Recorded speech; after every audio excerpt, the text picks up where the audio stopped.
Hello, I'm Edith Hall and I'm absolutely delighted to be back at my old stomping ground of the Archive of Performances of Greek and Roman Drama to talk about the book I've written with Henry Stead, A People's History of Classics.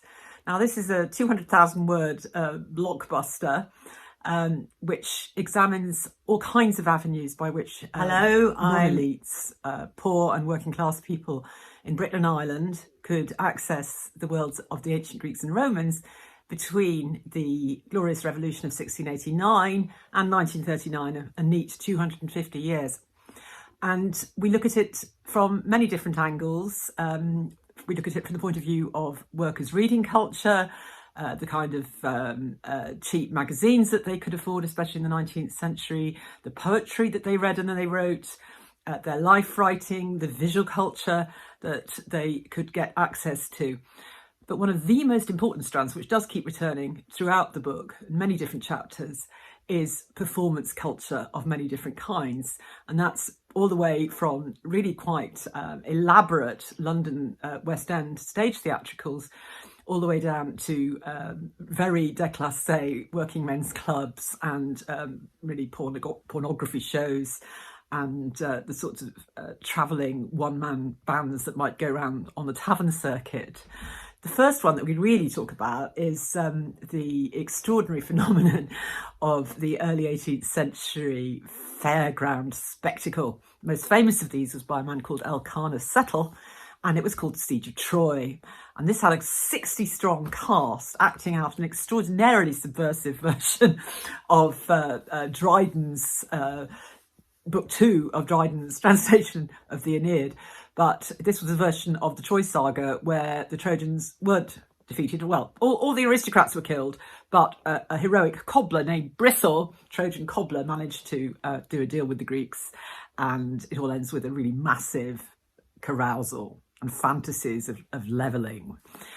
Then as we go through the book, there is a whole chapter devoted to the phenomenon of the late Georgian history plays by James Sheridan Knowles, who was an Anglo-Irish radical playwright who used Plutarch, really, the stories of the ancient Roman heroes, especially the Gracchi brothers, to basically protest against the corruption of the monarchy, the lack of democratic reform, lack of parliamentary reform. He was influenced by French revolutionary theatre, but his Caius Gracchus, which premiered in 1815, just as the worst of the post-Napoleonic Wars, famines were kicking in, and continued to be played in before and after Peterloo, in Belfast, in Edinburgh, in Glasgow, and in London. This provides us, it was William Macready, the great Republican actor, who took the role of Caius Gracchus, and it was a really loud polemic against the monarchy and against the poverty and hunger that the working class was suffering. And of course, it got radically censored by the Lord Chamberlain, and we're able to trace very particularly what lines, which are all the most political ones, that the Lord Chamberlain put his blue pencil through.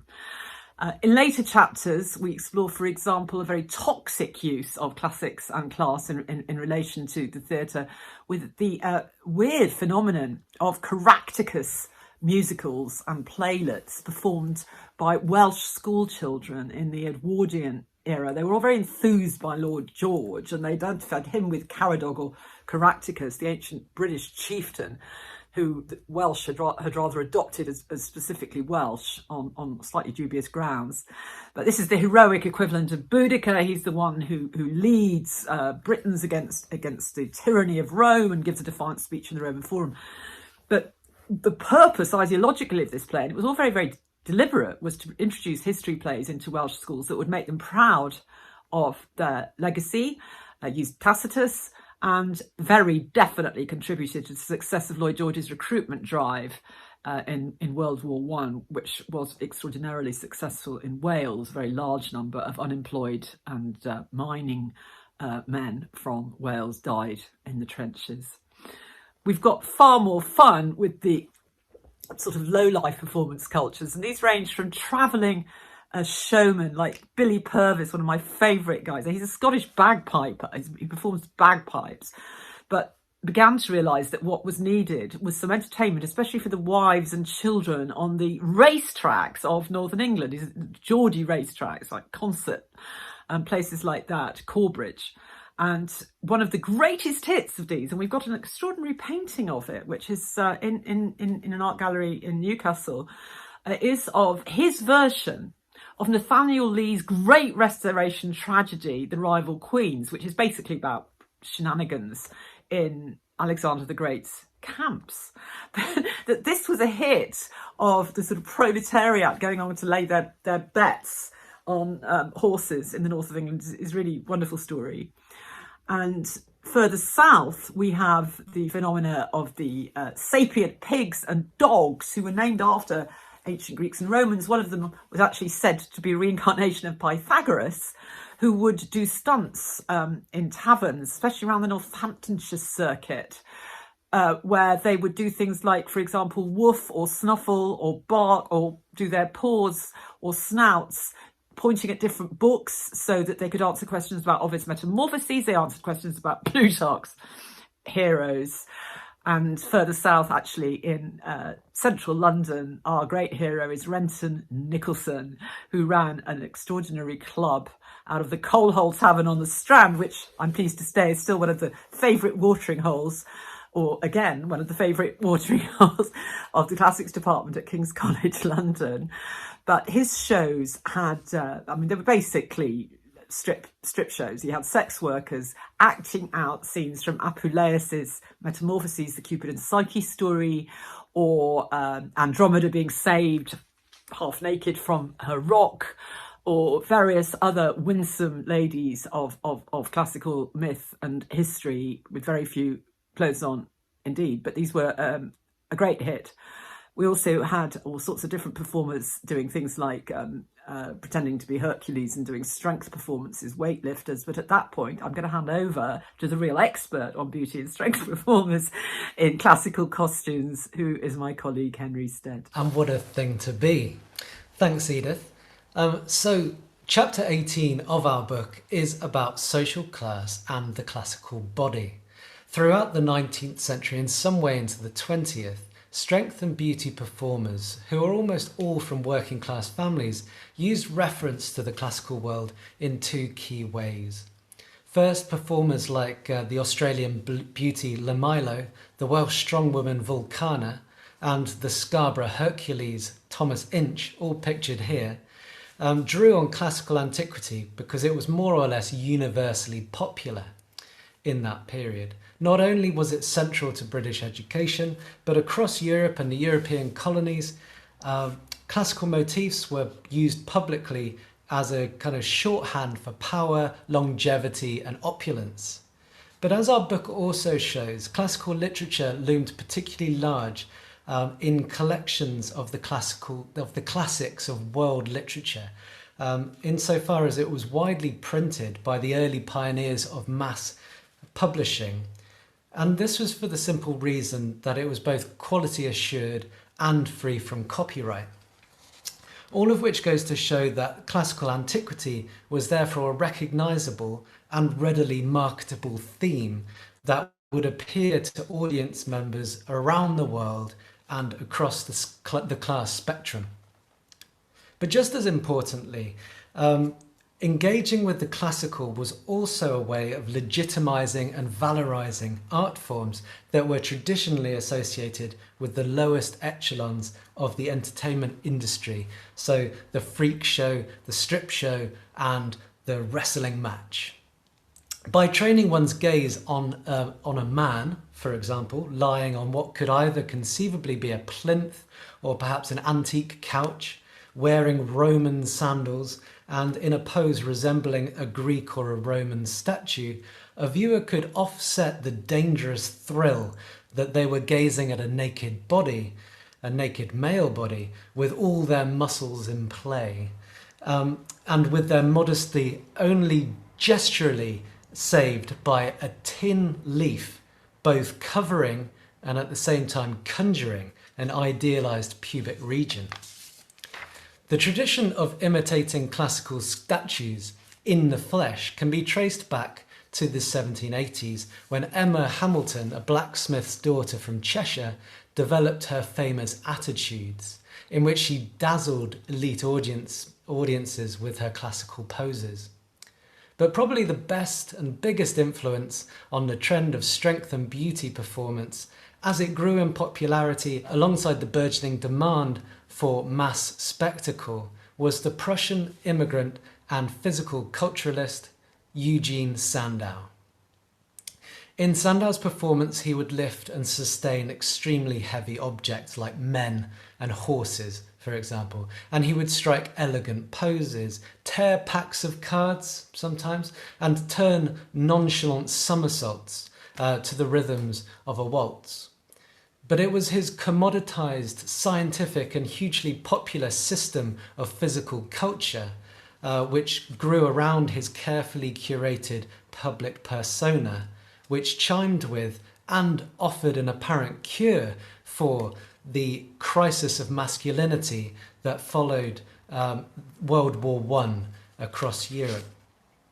So, however you earned your money and however little you earned, one thing you could control in a period of post-war economic depression was your own body, and Sandow developed a scientific method of becoming a Hercules based on the measurements of classical sculpture. His class origins are obscure, but he was born in Königsberg and as an adolescent worked in the disreputable occupations of artist's model and as a prize wrestler before he was to rebrand himself as the gentleman Hercules and eventually becoming the first, and I think perhaps only, Regius Professor of Physical Culture. His example showed people like Vulcana and Thomas Inch and living statue performers like Lamilo and the Manchester-born German immigrant who performed under the name of Ethelda the Great, that a classical veneer could protect their reputation, obscure their working class origins, and appeal to wide audiences across Europe and the territories of the colonial empires. The act of exploiting one's erotic and physical capital for commercial gain was in need of careful branding. Beautiful bodies and strong muscles had clear associations with sex work and manual labour. Now, the classical brand, realised through bodies clothed in fleshings, chalked or painted in white enamel, and posed as still as marble, this classical brand gentrified both the pose and the gaze, and in doing so reached a fully cross-class audience, from the Big Top to Buckingham Palace. And now from the father of modern bodybuilding to the mother of modern theatre. Now, Edith's and my book ends with a chapter on the working class communist theatre makers Joan Littlewood and Ewan MacColl. In 1936, MacColl, or Jimmy Miller as he was then known, walked into a second-hand bookshop in Leeds and picked up a copy of Aristophanes' Comedies. This purchase was to spark a long-term interest for staging radical versions of ancient Greek drama. MacColl was the son of an irregularly employed Scottish iron welder and his wife, who worked as a charwoman. Born in 1915, by the mid-30s, MacColl was himself an unemployed motor mechanic, but he was also a revolutionary theatre maker. Only 2 years earlier, while he was performing in an agitprop troupe called the Red Megaphones, he met his long-term collaborator Joan Littlewood. Now, Littlewood, now widely regarded as the most influential female director, was the daughter of an unmarried showroom assistant of a brush manufacturer in Stockwell. Through scholarships, she took up and abandoned a place at RADA before tramping up north with an eye to sailing to the States, so the story goes. But when she got to Manchester, she met MacColl and her plans changed. The potential for what theatre could do was reignited with a furious passion. They set up together theatre union as a theatre of the people. It was established specifically to fight fascism by touring the north of England and bringing cutting-edge political drama to the masses. And they saw in the theatre of the Greeks and Romans the origins of proletarian drama. They also performed politically inflammatory plays, which meant that from the 1930s onwards, the pair and all the circle around them were under surprisingly intense surveillance from the MI5. As known communists, they were blacklisted from their jobs in the BBC. Theatre Union performed Lysistrata between 1938 and 1941. This was a lightly edited version of the translation found by McColl in that second-hand bookshop in Leeds. It was translated anonymously in 1912 and then reprinted in 1936. Now this performance of Lysistrata was part of their repertoire for a while, but it was not until 1947 that McColl's new and drastically edited version, with extra scenes of soldiers at the front, hit the stage under the new title of Operation Olive Branch.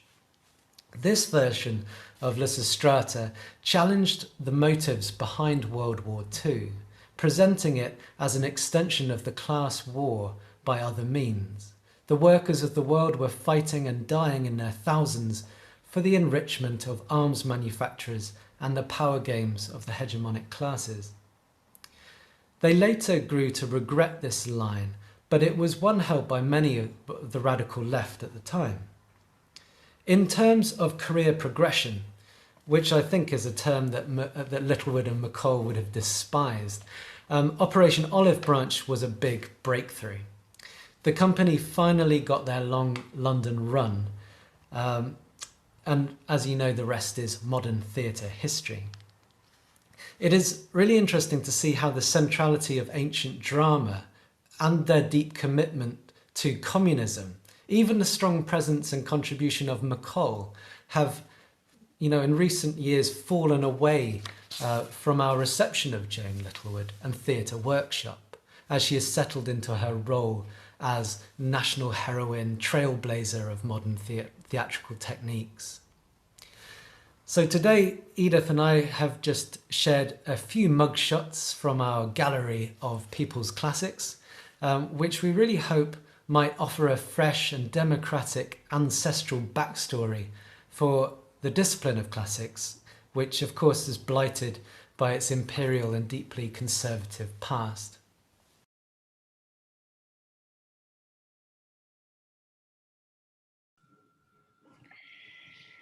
Well, thank you. First of all, welcome Edith and Henry, actually in the room this time, live with us. And thank you, Henry, for making that fantastic film, which I think gave us all more than a sample of the extraordinary riches on offer in this book. And I really do have to begin by congratulating you both on quite an extraordinary achievement. I have looked and seen that it comes in, Edith told us how many words, but it comes in at some 600 pages. So I can only congratulate you on the length. But I know today, and we're going to enjoy, I hope, a number of questions from the significant number of people who are on this call watching this live. But I know today we've asked you, especially because you're giving this talk for the archive of performances of Greek and Roman drama, we've asked you to highlight the theatre, the performance dimension, the performative in the broadest sense, I'm pleased to note, of the book. But I suppose I really do need to ask, it comes in at 2 chapters in a very long book, but I just wondered if you wanted to comment, if you had any thoughts, and maybe Henry, you touched on this. You talked about how manual labor and and sex workers were in many ways not only in the front line of communicating with the help of the classics to an extraordinary cross-cultural audience. And I mean, I wonder, is this and no doubt you touch upon this much in your book. I mean, is this one real reason why, even if you only have 2 chapters devoted to theatre as we understand it, the performance dimension of your narrative is actually a very important one?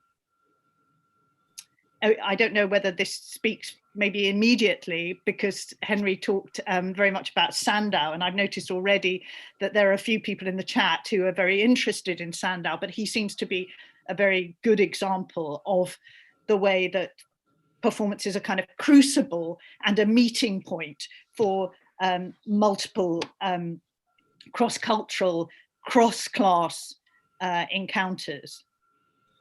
Sure. Yeah, well, absolutely. Sandow is a great example of. I guess he timed it right, didn't he? He came in when there was this massive mushrooming of I guess the increase of leisure time, and then the exploitation of that leisure time by not only people who, in their time when they weren't working, but also by those who wanted to make money out of that leisure. So he's a good example of someone, who knew that classics needed to be, commoditized is the word I used, and that is, the way that that classics really got disseminated beyond the elite in some ways. At the end of that's the 19th century. But of course, back in, this is more your and Edith's territory, really. Back in the day, the artists, the actors also had operated on that lower social level, and they were, of course, the first who were, much earlier, who were communicating the classics by staging the plays. But often historically have been overlooked by the theatre, the directors and the middle classes who kind of hoover up the praise. Yeah, maybe Edith would like to come in here and talk about especially the fairgrounds in the 18th century, and how, as you say, Settle's Siege of Troy ran, didn't it, for an extraordinary number of decades. Why do you think? 40. Actually, I just need to correct. We actually have 4 whole chapters devoted to this culture. There's the history plays, there's the Welsh school theatricals, there's Red Megaphones, which we round off the book. There's also very great deal of the section on underworlds. That whole section, those 6 chapters, are absolutely packed with showmen of different kinds. So I think it's actually more like a 1/5 of the book than a 12th. Having said that, I didn't want to repeat stuff that you and I had explored in our several chapters on burlesque, in the classical burlesque from the very end of the Georgian period, really kicks off around the accession of Queen Victoria and lasts all the way through to Gilbert and Sullivan. I didn't want to talk much about Gilbert and Sullivan because that's my former PhD student, Peter Swallow's got a big book coming out on that soon. I think what happens, we tried to make this very clear in the first of the 4 sections, is that with the invention of classics as a discipline, and it is invented under that name in almost exactly 1700, just after the publication of Trajan's translation of the Aeneid, and actually before popes start coming up, is that you have an almighty cross-cultural, cross-class tussle over whose classics, who it belongs to, which in many ways, and we try to make this clear in our epilogue, adumbrates exactly what's happening today with, on the one hand, the non-availability of the Latin and Greek languages, except to 7% of our secondary school kids in private school system, on the one hand, but the biggest popularity of classical culture in terms of documentaries and computer games and movies and TV miniseries that we've seen for a very long time. And we actually trace a direct argument between people advocating reading this stuff as much as you can in the classics in the first 3 decades of the 18th century, and people already with money setting up. This is when you get this explosion of small private schools all across the land to prepare people, anybody who got money wanted to buy their son an education in Latin and Greek. And you have very clear battle lines drawn. And I think that Elkanah Settle is very, very insouciant individual who sees exactly how you can monetize book 2 of the Aeneid with a big Trojan horse contraction at Bartholomew Fair or Southwark Fair. And you could get actors unbelievably cheap in the summer months during the fairs because they found it extremely difficult to get theatre work. I'm quite sure this summer, if we'd set up Fairground Theatre with the fact that actors have been unemployed all year long, they'd have been queuing up to be in Elkanah Settler's 24th Trojan spear bearer. But I think it was the very insouciance. It was not only insouciant in forms, it's saying, we have classics too. You also have a very, very, very wobbly margin between the internal audience of Trojans and actually the London proletariat, who knew that they were vaguely supposed to be descended from Brutus and from Troy themselves. And they sort of together cheer on the serial murders and suicides of these aristocrats at a time when, after the 17th century and the incredible changes in constitution and class struggle, you've got a huge cynicism about politics in all its forms. So you've got insouciance of form and medium, and you've got insouciance of content, the way it's rewritten. And you could see it really annually from, actually, we think about 1697, we think that it first goes on very, very, very in conjunction with the publication of Dryden. And the last puppet version that we've got is nearly 1750. So you're talking one of the most famous performance events that continues. I mean, even Cameron Mackintosh dreams of 40-year runs for musicals.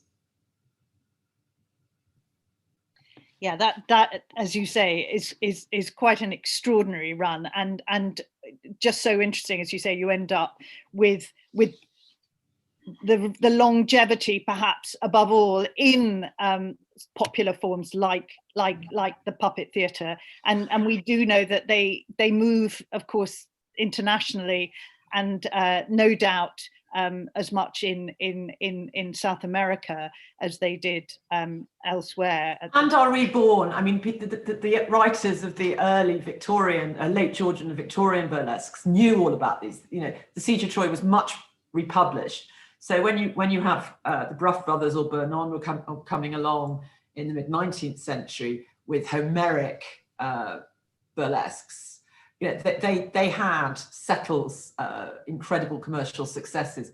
But I would just like to say, before we move off from the Siege of Troy, that what I love is this is actually run by a mother-daughter theatrical group, Mrs. Min and her daughter.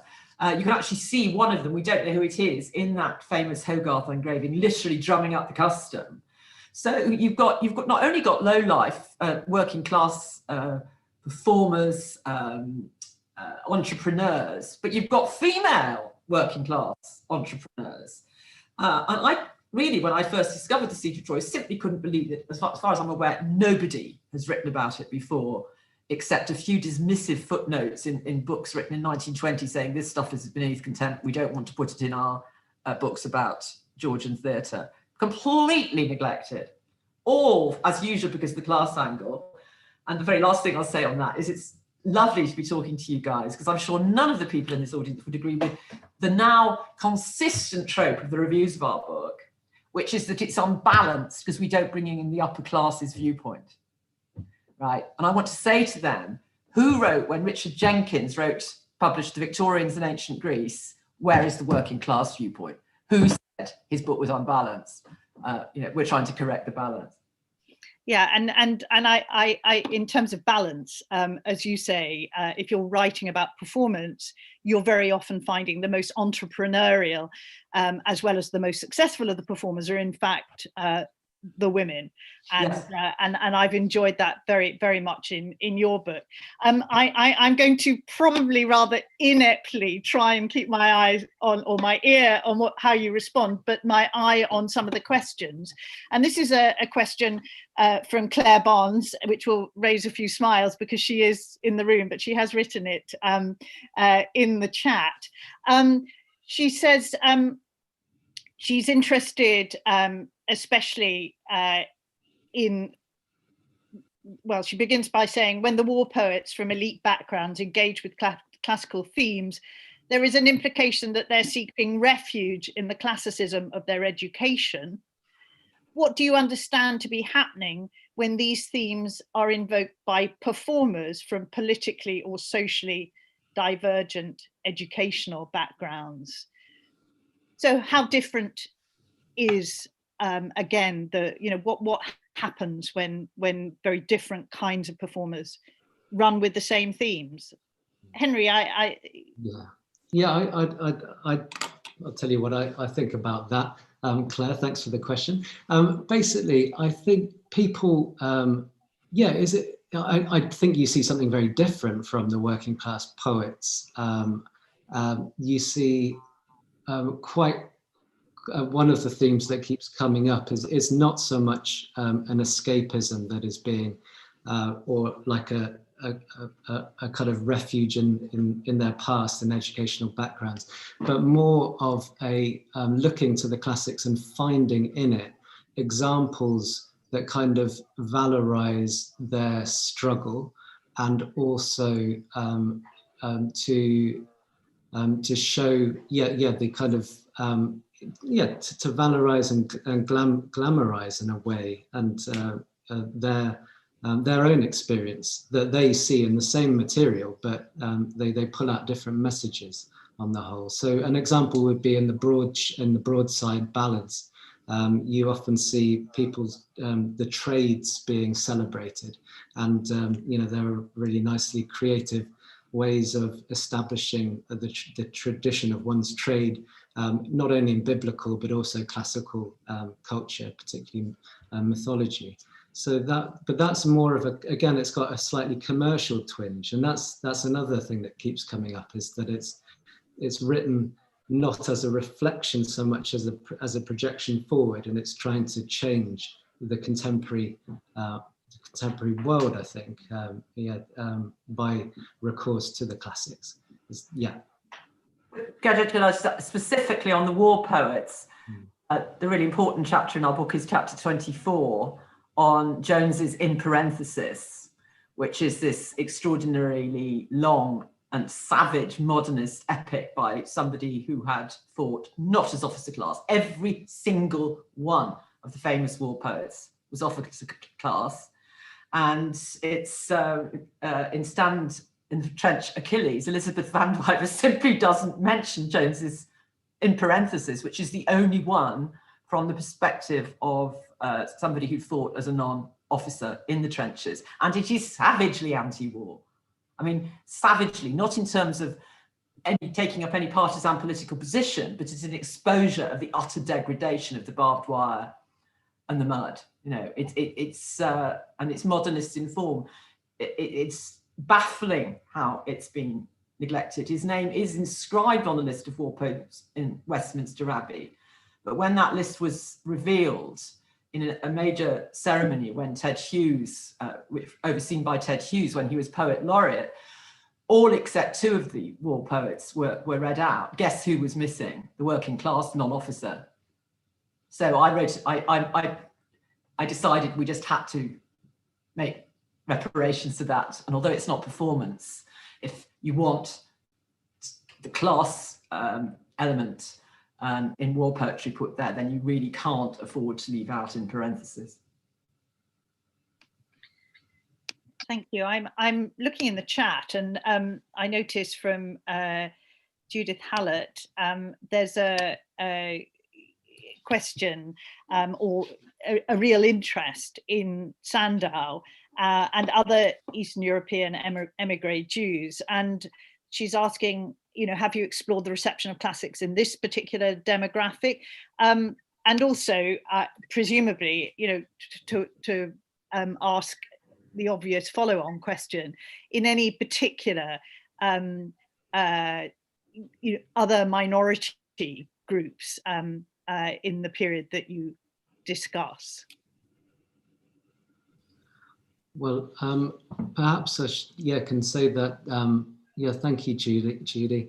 There's the, I guess, the example of Othelda the Great's quite a good one, because she was part of very poor German immigrants, and they kind of got together, and they were all living in Manchester, and there was a huge community of really, really poor immigrants there, and basically, she came out of that. But of course, we didn't.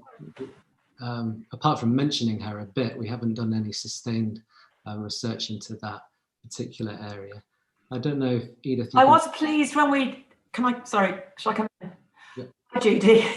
I was very pleased when we did the index at the number of British Jews, most of course from Eastern European origins, who came up in different things. That's partly because the early Communist Party and Socialist Party and Labour Party in Britain were packed out with East End Jews, and all, that they were a very important part of the working class intellectual movement. But also theatre people.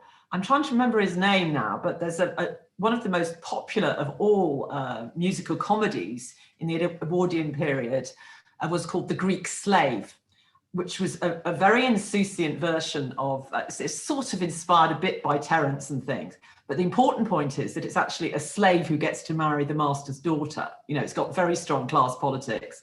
We'll have several pages on that. And that's by a guy called Hall, and I can't remember him.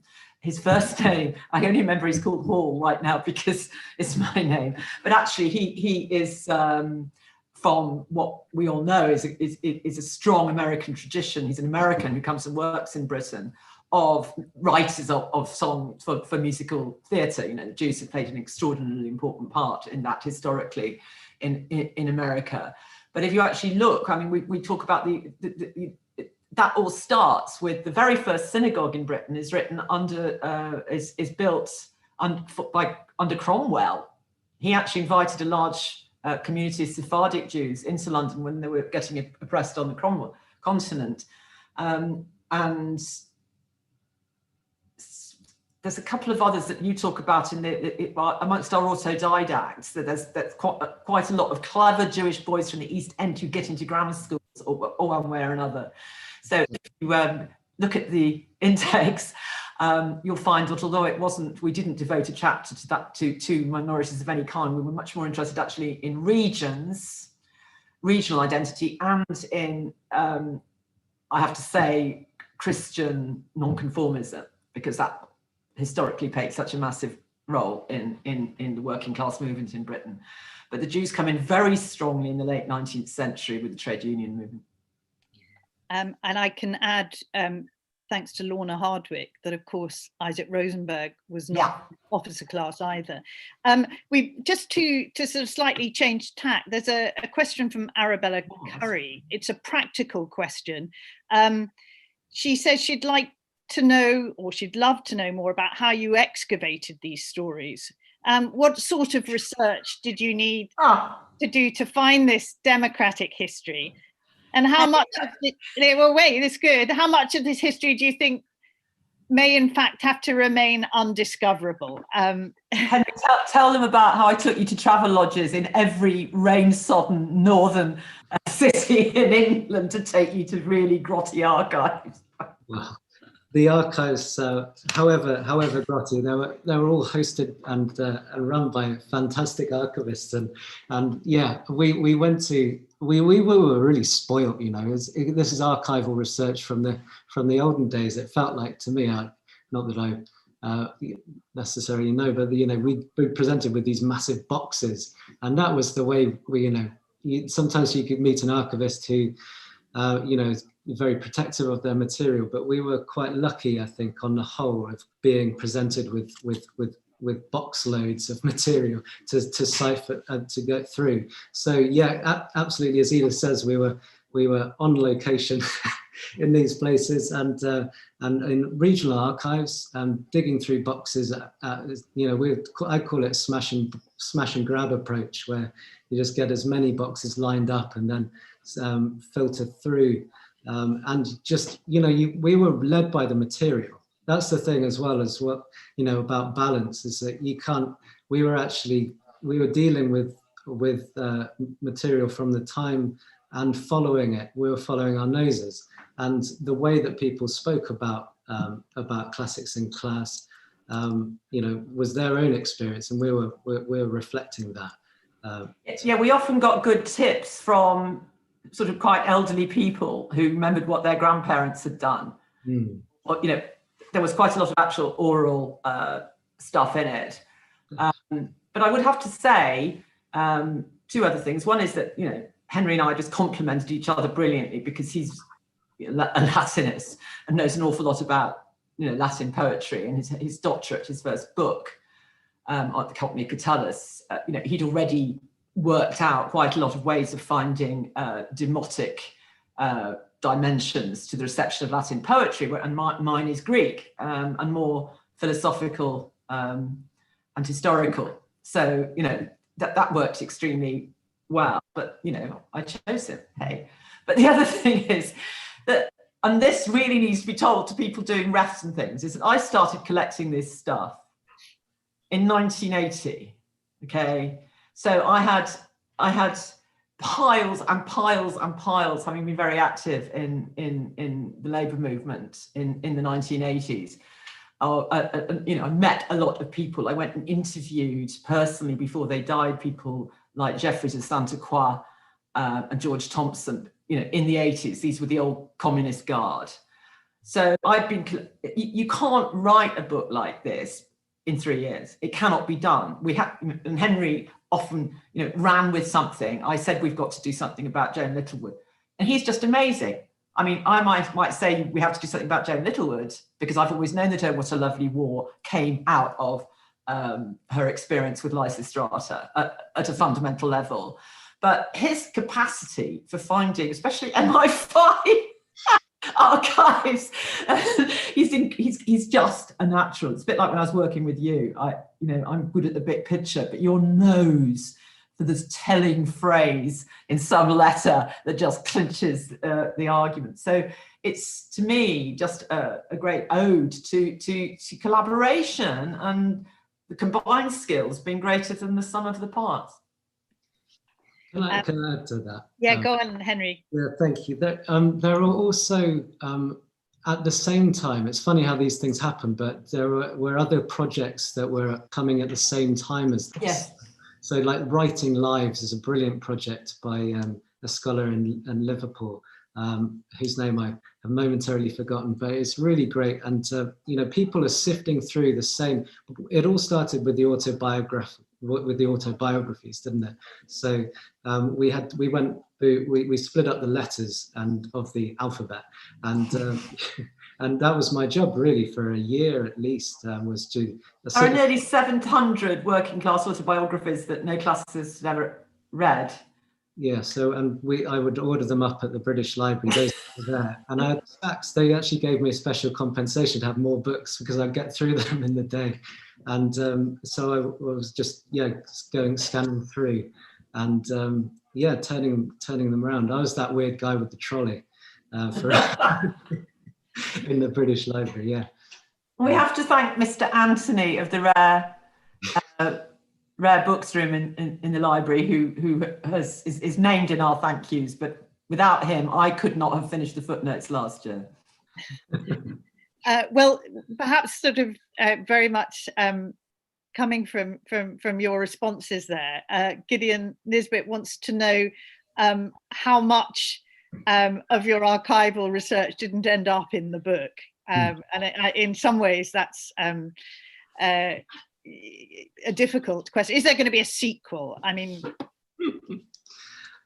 Well, I don't know about a sequel, but I'm with my students. I'm looking at Scottish working class receptions at the moment, and I'm really I think there's so much more. But like as Edith said previously, that each chapter can be mined further and further. There's a lot more material out there. Will it remain undiscovered? It doesn't necessarily have to be like that. It's just, you know, obviously there's been some loss because you know, the people, you know, very often a working class man who didn't achieve some kind of status, you know, in order to reflect on his life, and therefore published his memoirs. Like that material obviously doesn't exist if he didn't write it, or she, and that's important as well, because very often the women didn't write those sort of reflections, and if they did, they wrote them under their married name, and therefore it's quite hard to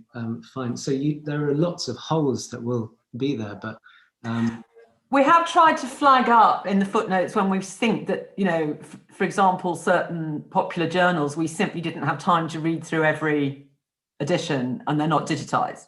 So we very often said this would make a great subject for a dissertation, or this would reward. We hope that people will take it up and run with it. I don't think I'm going to write much more about this. I'm absolutely longing to get stuck into a real ancient Greek text and be a very old-fashioned philologist. I mean, I thirst for it. But what was I going to say? Yeah, we are going to apply for the AHRC follow-on funding that you did, and you got the ebooks. Yeah, we can do that. We're eligible for that.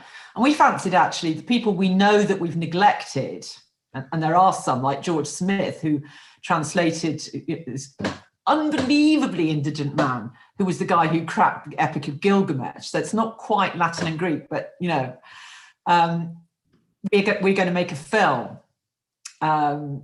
with, what's Mikey's company called? Big Face Art. Yeah.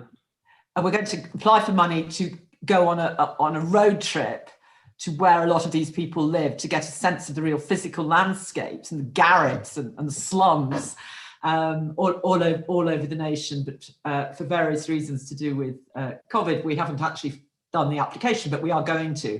And I think a film to stick up on our website with the most egregiously neglected figures would be more fun for me in my advancing years. Okay, just lots more questions to get through, and I suppose this is very much again a follow-on to what you've just said about what's got left out unintentionally and will soon be captured on film. It's a question from Nicolette D'Angelo. With the emergence of work like yours, she says, what implications, or she asks, what implications do you think this has for more contemporary material, social media and television, for example? Maybe in the first instance, that's a question for Henry. Definitely. Well, I suppose what it could conceivably do is it gives a method. It shows that it gives methodological background to it. I'm just trying to think mainly of social media, TV, maybe video games. I'm not sure if I understand. Neglect. Yeah, well, just don't. I guess the message is don't neglect it because it's important. I think it was, actually I shouldn't say that, it was Comrade Stalin who said that quantity is a quality also.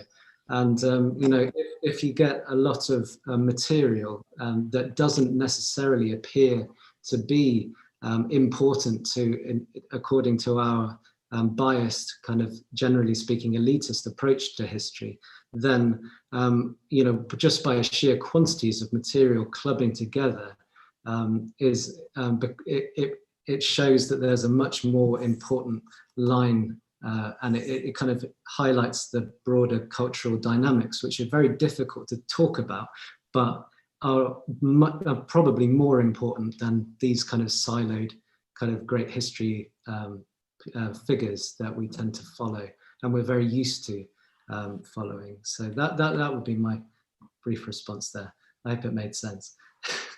I think that social media has huge problems. Been the victim of hate campaigns myself, but the opportunities for very, very, very inexpensive and fun dissemination of material that is generally regarded as difficult and inaccessible are just wonderful. I mean, I love blogging. I love, giving bite-sized chunks. I love putting my brain to how do I make quite a difficult idea digestible and colourful. There are dozens of wonderful Twitterers out there. Classics Twitter is a thing of joy and beauty. So I'm absolutely all for it. And I think simply the lesson from the past, if you look around, in 1720, at all the ways that somebody walking the streets of London could access the Greeks and Romans, it was equally sort of fragmentary. Very little of it required expert knowledge of the languages, if any, at all. So I think again, to get back to what Henry said right at the beginning, we are really trying very hard to give a backstory to a classics where you're not constantly terrified you're going to make a mistake and someone's going to say you're an idiot, because that is the classics I really hate. Me too. We have probably time for one last question, and it's from Lily Beckett, and Lily says, do you think there's a greater, more imaginative value in working class receptions of classics, the value of a fragmentary understanding perhaps versus an institutional education? Who first? Me first? Yeah.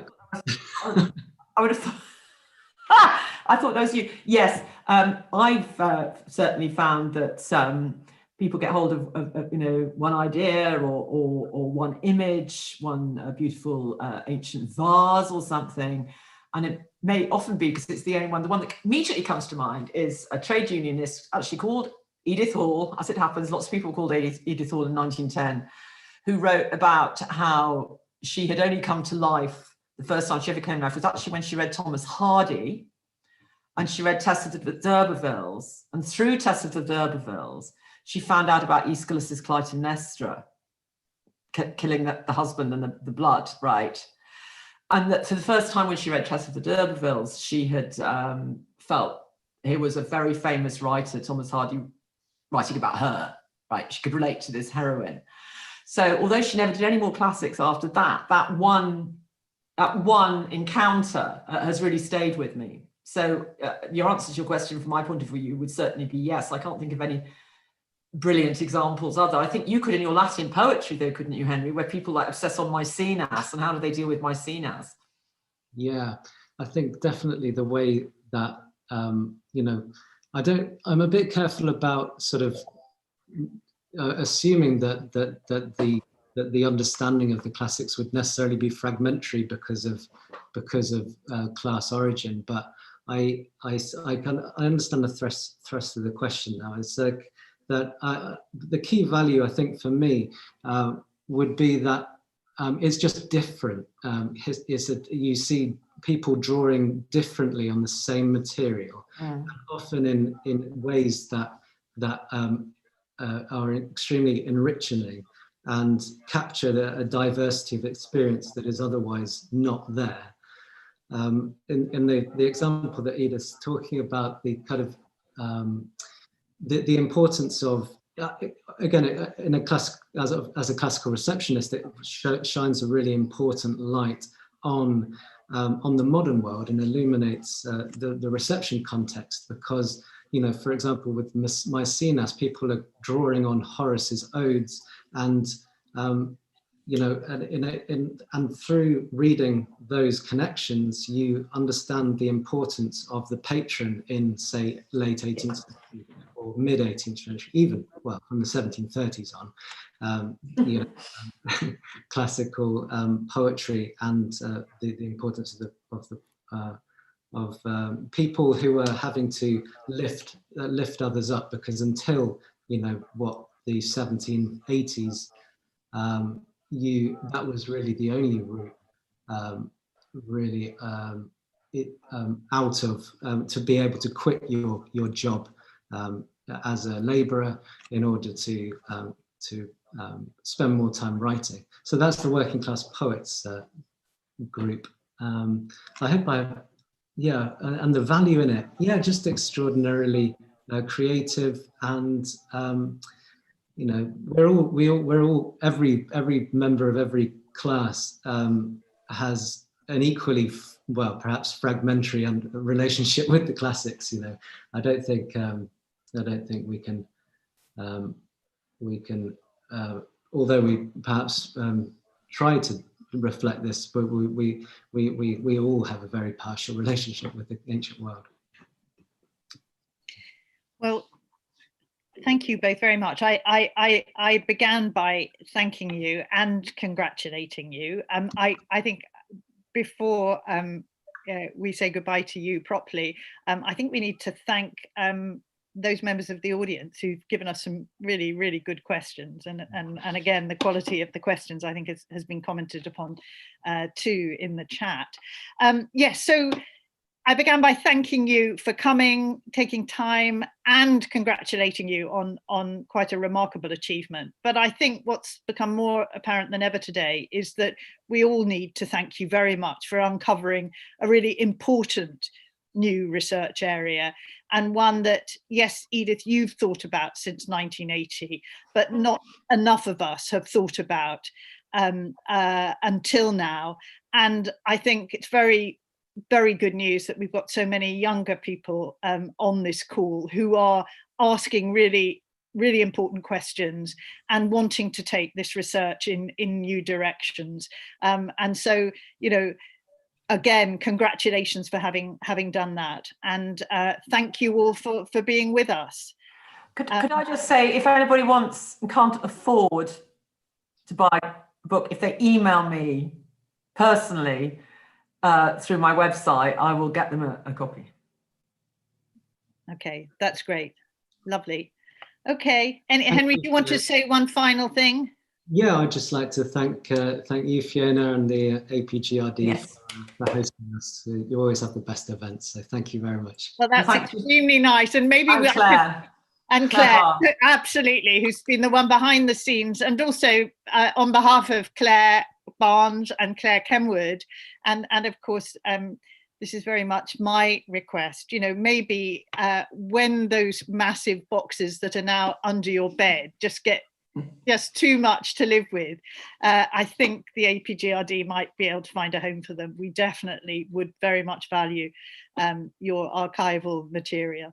So all the best to both of you and to everyone. Bye-bye, everyone. Thanks.